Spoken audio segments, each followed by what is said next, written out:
kita melihat banyak sekali tuduhan-tuduhan yang dilayangkan oleh orang-orang yang berkeberatan terhadap Hadrat Masih Maud alaihissalatu wassalam dan juga terhadap jemaat beliau. Dan apabila kita lihat tuduhan-tuduhan ini, kebanyakan dari tuduhan-tuduhan tersebut adalah tuduhan yang tidak berdasar sama sekali. Adalah tuduhan-tuduhan yang timbul semata-mata karena ta'assub, karena fanatik. Dan apabila kita lihat tuduhan-tuduhan ini selalu berulang, dilayangkan oleh orang-orang yang memang tidak menyukai jemaat ini. Namun kita sebagai orang Islam yang mengaku bahwa kitab suci kita adalah kitab suci Al-Quran, kemudian Nabi kita adalah Rasulullah SAW. Dari kitab suci Al-Quran kita mendapatkan panduan, kita mendapatkan petunjuk di dalam berbagai persoalan. Dari baginda Rasulullah SAW kita pun mendapatkan bimbingan, kita pun mendapatkan contoh amal-amal yang apabila kita mengaku bahwa kita ini adalah pengikut beliau, maka menjadi satu keharusan bagi kita untuk mengikuti petunjuk-petunjuk yang termaktub di dalam kitab suci Al-Quran dan petunjuk yang dicontohkan oleh Rasulullah SAW.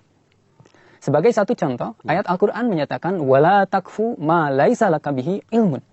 Dan janganlah engkau mengikuti sesuatu yang engkau tidak memiliki ilmu tentangnya.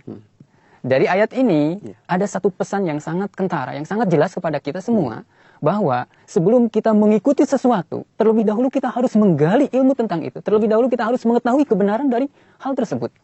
Tidak serta-merta ketika ada orang yang mengatakan demikian lalu kita mengikuti begitu saja, mengikuti dengan buta. Demikian pula dengan tuduhan-tuduhan, keberatan-keberatan yang dilancarkan terhadap jemaat Ahmadiyah, terhadap wujud Hadrat Masih Maud alaihissalatu wassalam. Hendaknya orang-orang itu ketika mendengar tuduhan itu, hendaknya itu dicari tahu dulu ilmunya. Tidak serta-merta mengikuti begitu saja dengan buta. Di tempat lain di dalam Al-Quran, lebih jelas lagi diterangkan, Allah Subhanahu wa Ta'ala berfirman, Ya ayyuhalladzina amanu, in ja'akum fasikum binaba'in, fatabayyanu antusibu qaumam bijahalatin.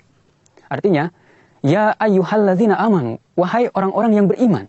Orang-orang yang beriman diseru di sini, disuruh untuk apa? In ja'akum fasikum binaba'in. Ketika ada seorang fasik datang kepada kalian dengan membawa satu berita, dengan membawa satu kabar, maka apa yang harus dilakukan? Fatabayyanu. Maka hendaklah kalian bertabayun. Maka hendaklah kalian menyelidiki kabar itu, hendaklah kalian meneliti kabar itu, meneliti kebenarannya. Antusibu qaumam bijahalatin. Agar jangan sampai kalian menimpakan kesusahan kepada suatu kaum sebagai akibat dari kejahilan kalian, sebagai akibat dari ketidaktahuan kalian. Nah, di dalam ayat ini begitu terang benderang satu pesan yang sangat luar biasa kepada kita sebagai umat Islam, bahwa ketika kita mendengar satu kabar dari seseorang, bahkan orang fasik sekalipun, maka yang harus kita lakukan itu bukannya langsung memvonis, menjustifikasi, tidak. Tetapi kita harus bertabayun. Kita harus menyelidiki terlebih dahulu kebenaran daripada kabar tersebut. Jangan-jangan karena ketidaktahuan kita malah memberikan satu kesusahan kepada orang lain. Ini sangat jelas diterangkan di dalam kitab suci Al-Quran. Nah, oleh karena itu ketika kita melihat keberatan-keberatan yang dilancarkan terhadap pendiri jemaat Ahmadiyah, terhadap jemaat Muslim Ahmadiyah, kita melihat rata-rata keberatan-keberatan yang dilontarkan tersebut itu adalah keberatan yang tanpa dasar dan keberatan-keberatan yang timbul dari keengganan untuk melakukan tabayun, untuk melakukan penyelidikan terhadap kebenaran daripada tuduhan itu sendiri. Oh iya, jadi di dalam Al-Quran sendiri Allah Ta'ala telah mengajarkan kepada kita, apabila kita mendengar kabar tentang suatu hal, maka bagi kita orang-orang beriman meneliti atau menyelidiki, istilah dalam Al-Quran bertabayun ya Pak. Nah, begitu pula dengan masalah candah ini, yang mana informasi yang beredar di kalangan orang-orang non-Ahmadi, mereka menyatakan bahwa candah dalam jemaat Ahmadiyah adalah bid'ah. Dan dengan adanya candah ini, mereka mengatakan bahwa jemaat Ahmadiyah telah membuat syariat baru. Bagaimana Pak penjelasan mengenai hal ini? Apa itu candah itu Pak? Baik, keberatan yang pertama itu tadi adalah berkenaan dengan candah. Pada kesempatan ini kita coba memberikan penjelasan terhadap keberatan ini. Jadi candah itu bahasa Urdu. Artinya adalah donation atau kontribusi atau donasi atau iuran. Hanya perbedaan bahasa saja. Nah, itu memang ada di dalam jemaat Ahmadiyah. Dan ini bukan tanpa dasar dan bukan kita membuat-buat bid'ah atau mengadakan syariat baru, tidak. Kita mengetahui bahwa salah satu dari rukun Islam yang 5, salah satunya itu adalah zakat. Dan jemaat Ahmadiyah sangat meyakini zakat ini, sebagaimana jemaat Ahmadiyah meyakini rukun Islam yang lainnya. Jemaat Ahmadiyah juga mengamalkan zakat ini. Orang-orang jemaat yang telah sampai kepada nisab dan hisabnya, yang telah memenuhi syarat untuk membayar zakat, orang-orang jemaat juga, orang jemaat Ahmadiyah juga membayar zakat, ditarik juga pungutan zakat dari mereka. Nah, akan tetapi ketika keperluan-keperluan untuk memenuhi kebutuhan-kebutuhan di dalam kebutuhan yang penting di dalam upaya penyebaran agama Islam ini semakin hari berkembang, semakin besar.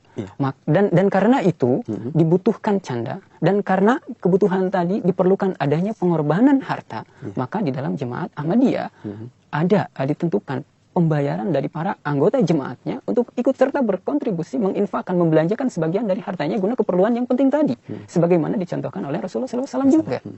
Dan mengatakan bahwa hal ini bertentangan dengan syariat atau mengada-adakan syariat baru tidak ada dasarnya dari Rasulullah, ini sangat tidak benar.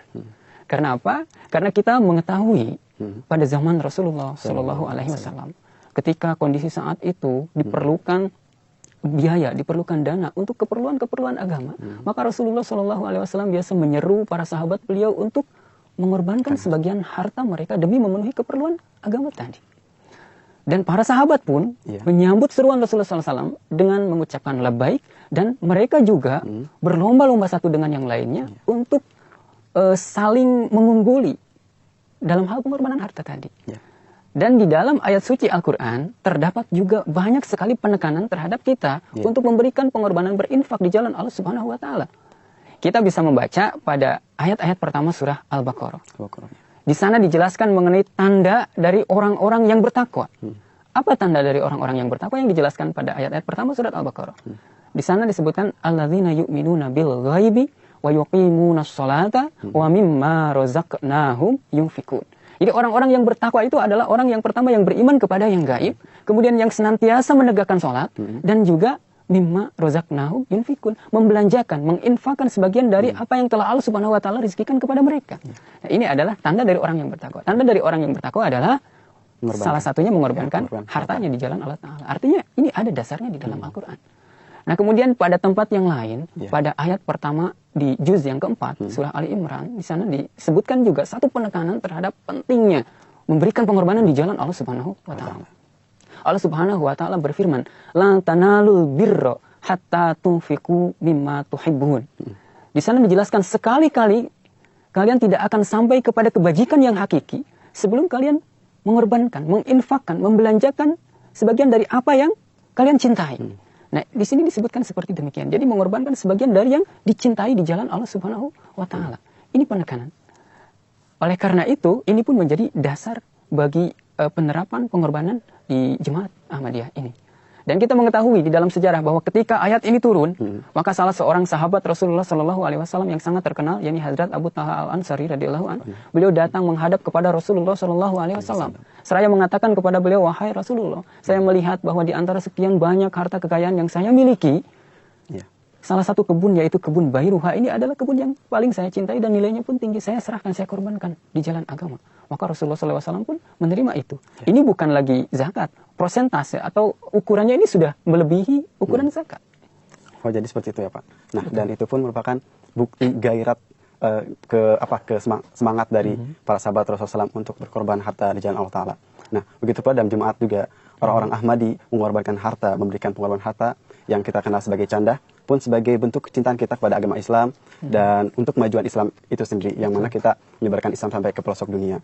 Nah, mungkin adakah kisah-kisah dari zaman Rasulullah SAW atau dari para sahabat Rasulullah SAW yang mana mereka memberikan gambaran gairat kecintaan yang luar biasa dalam mengorbankan harta seperti itu Pak? Apakah ada kisah seperti itu yang menjadi patokan kita, patokan jemaat Muslim Ahmadiyah yang mana kita memberikan pengorbanan karena ada contoh dari para sahabat Rasulullah SAW?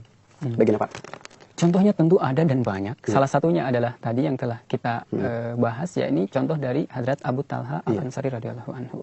Nah, kemudian ada satu peristiwa lagi yang sangat masyhur, yang sangat terkenal, ketika Rasulullah SAW menyeru para sahabat untuk berkorban di jalan Allah Subhanahu wa Ta'ala. Maka pada saat itu Hazrat Umar, beliau berpikir bahwa saat ini saya Hazrat Abu Bakar tidak akan unggul di dalam pengorbanan. Jadi beliau berpikir bahwa beliau ingin mengungguli Hazrat Abu Bakar di dalam pengorbanan harta. Oleh karena itu beliau meninggalkan setengah harta beliau di rumah dan beliau membawa setengah harta itu untuk dipersembahkan kepada Rasulullah untuk kepentingan agama Islam. Nah, kemudian ketika datang Hazrat Abu Bakar, beliau pun membawa harta beliau untuk dikorbankan di jalan agama. Maka yang pertama ketika ditanya, Hazrat Umar ditanya, apa yang telah dikorbankan? Beliau menjawab, saya telah meninggalkan setengah harta saya di rumah dan saya membawa setengah harta saya ini untuk diserahkan di jalan Allah Subhanahu wa taala, di jalan agama. Maka kemudian apa yang terjadi? Ketika Hazrat Abu Bakar, giliran beliau ditanya oleh Rasulullah SAW, apa yang telah dikorbankan? Hazrat Abu Bakar radhiyallahu anhu, beliau menjawab bahwa saya telah menyerahkan seluruh harta saya di jalan agama. Lalu ketika ditanya, apa yang engkau sisakan di rumah? Beliau menjawab, yang saya sisakan di rumah itu adalah Allah Subhanahu wa taala dan Rasulnya. Ini contoh pengorbanan yang sangat luar biasa. Oleh karena itu pada saat tersebut Hazrat Umar mengatakan bahwa ini orang tua ini tidak akan membiarkan saya lebih unggul di dalam pengorbanan. Satu ikatan kecintaan antara Hazrat Abu Bakar dengan Hazrat Umar. Dari sini kita melihat bahwa para sahabat Rasulullah Shallallahu Alaihi Wasallam pun, ketika Rasulullah SAW menyeru beliau untuk berkorban demi memenuhi keperluan agama, beliau senantiasa berkorban. Beliau senantiasa berlomba-lomba satu dengan yang lainnya untuk mengungguli di dalam hal pengorbanan harta ini. Nah, oleh karena itu kita mengetahui bahwa ketika di zaman Rasulullah SAW ada keperluan untuk pengorbanan harta demi memenuhi kebutuhan-kebutuhan agama, Rasulullah SAW menyeru para sahabat, dan para sahabat pun senantiasa menjawab seruan Rasulullah SAW dengan ucapan labbaik. Beliau pun senantiasa mengorbankan hartanya, saling berlomba di dalam kebaikan, saling mengungguli satu sama lain di dalam pengorbanan ini. Nah, berdasarkan hal ini pula lah di dalam Jemaat Ahmadiyah saat ini, ketika kebutuhan-kebutuhan untuk memenuhi keperluan penyebaran agama Islam ini ada di dalam Jemaat Ahmadiyah, ada sistem pengorbanan, sistem canda dan lain sebagainya sebagai bentuk pengamalan contoh dari Rasulullah SAW, contoh dari para sahabat Rasulullah SAW, dan juga yang paling utama adalah perintah yang begitu terang benderang di dalam ayat-ayat suci Al-Quran.